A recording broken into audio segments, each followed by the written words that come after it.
Back to Dimitra's Dishes. So Valentine's Day is right around the corner, and I'm getting ready to bring to you a very, very simple but so elegant and delicious dessert, chocolate covered strawberries. I mean, it doesn't get easier than this, okay? You just need, what is this, like 3 or 4 ingredients, that's it. And make sure they're all good, like fresh, the freshest strawberries you could get, the best chocolate, and then your favorite things to dip it in, like nuts or sprinkles or whatever you have. Let me tell you what I have over here. I have a pound of strawberries that I've washed and completely dried. You don't want your strawberries to be wet. I have some semi-sweet chocolate. You can use dark, you can use a combination of both, you can use milk chocolate, whatever you like. I love Belgian chocolate, and this is what I'm using. So try and get the highest quality chocolate you could find. White chocolate, taking a bite out of it just to make sure it was good, and it's pretty darn good. And then I have some chopped up hazelnuts over here. You don't have to use hazelnuts. You can use pecans, almonds, walnuts, really whatever you like. And if you don't want nuts, you can even just leave them like this, really, just with the chocolate. They're super good just like that, but this embellishes them a little bit and makes them just a little more special. And then we have just a tiny bit of olive oil that I'm gonna put in my chocolate. You're gonna see when I make it, when I melt it, so it can have like a little bit of a shine to it. So I have some water over here, and I'm gonna create a double boiler by bringing my water to a boil and lowering it to a simmer. You don't want the water to be boiling or to touch the bottom of the bowl that you're using to melt your chocolate. Definitely don't want that, otherwise it'll burn your chocolate, and burnt chocolate is pretty gross, let me tell you. So now, just put your chocolate in there, and then you move it all around until it begins to melt, which will happen really rather quickly. We're not melting our white chocolate together with our semi-sweet chocolate. We're going to do it in 2 separate bowls because the white chocolate is going to be used to drizzle on top of our strawberries. It's almost there. Once it melts, we're going to add just a tiny bit of olive oil into it. And this is not the extra virgin cold pressed kind, okay? You can use canola oil if you like, or any flavorless oil that you have. This is very light. It's almost like a pomace oil, which pomace oil doesn't really have a lot of olivey flavor. And you trust me, you won't taste olive in this at all.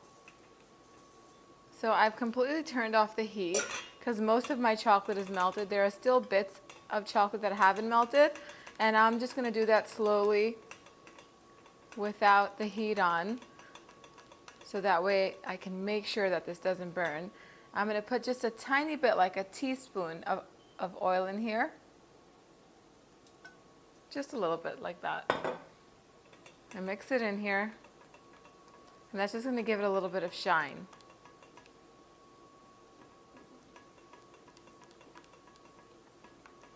We're going to put this on the side, and then we're just going to get started with our white chocolate. And we're going to do the same thing with that, minus the oil. So you turn the heat on, you take a heat-proof bowl, and you break up the chocolate. You can go ahead and chop it up if you want to get really fancy, but you really don't need to do that. You break up the chocolate in here. And you let it slowly melt. Okay, so the white chocolate is pretty much almost melted. And we're going to do the same thing that we did with our semi-sweet chocolate. I'm going to turn the heat off once it's mostly melted and allow it to melt from the heat of the other chocolate that has melted. That just makes sure that your chocolate does not burn.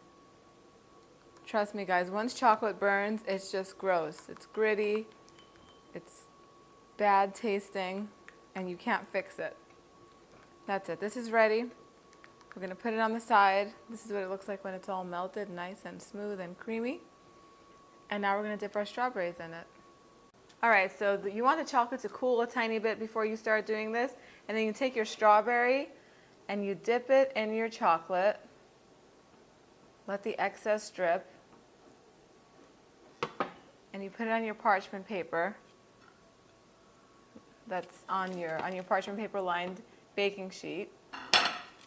Okay, so all of our chocolates are covered with the semi-sweet chocolate, and at this point we're going to drizzle some white chocolate on top of them.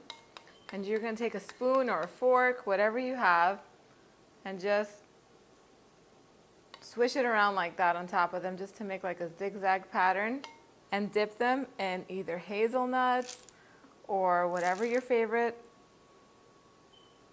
nut or whatever. You could even do little mini tiny chocolate chips. These need to set for a few minutes. So let them come to room temperature, let all the chocolate set. You can pop these in the refrigerator for about 15 minutes, not longer than that. Otherwise, if you've ever made chocolate covered strawberries and they've become kind of sweaty and the chocolate begins to crack, it happens when it stays in the refrigerator for too long. So just 15 minutes is enough. Keep them in there 15 minutes, let the chocolate harden, and then just serve them. They are going to be fantastic, I promise. Get this recipe and more on my website, www.dimitrasdishes.com. Thanks for spending time with me today, and I'll see you guys next time. Bye, everyone.